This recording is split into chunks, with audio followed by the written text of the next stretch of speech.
now for another perspective on investments, let's turn to Dan Phillips, Managing Director of Cultivian Sandbox. Shalom, I'm Dan Phillips with Cultivian Sandbox Ventures. We're a US-based venture capital firm investing exclusively in agri-food technology startups.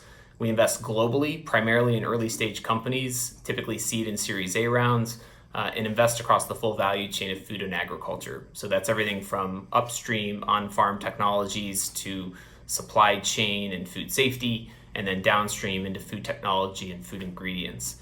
Some examples of food tech investments that we've made include companies like Geltor in California, which is producing collagen and other animal proteins via fermentation, and Neuritas, an Irish company that's got a discovery platform for bioactive peptides that bring health benefits. We've not yet invested in an Israeli startup, but have met some really amazing Israeli entrepreneurs over these last couple of years, see a ton of opportunity, and certainly intend to invest in Israel in the years ahead.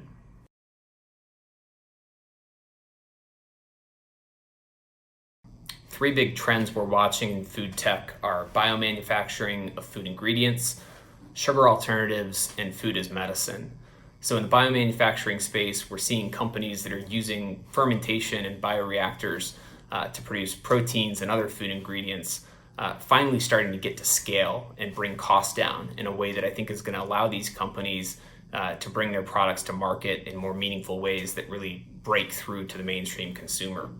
Additionally, as far as sugar alternatives, we're seeing companies use kind of unique plants, or in some cases biomanufacturing, to come up with high intensity sweeteners as an alternative to sugar, and even companies that are looking to replicate the functional or bulking characteristics of sugar with other types of products. Finally, food as medicine, continue to see advancements in kind of the crossover between healthcare and food, companies that are coming up with novel peptides or metabolites that have benefits related to gut health or cardiac health, or the other areas where consumers are really focused on and have an opportunity to make lives better through food.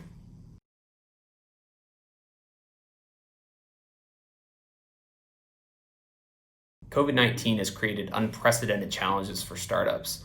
Companies that are trying to bring on new people, advance technologies, form new customer relationships, and sometimes bring on new investors are especially squeezed when they're doing that in the middle of a pandemic.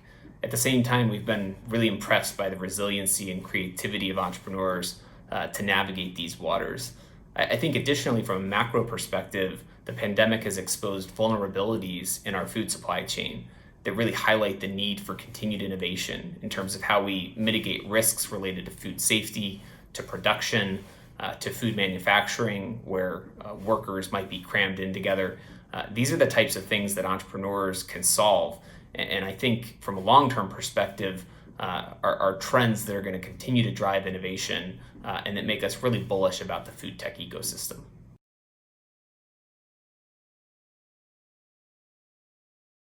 There are a lot of things that get us excited about the Israeli innovation landscape.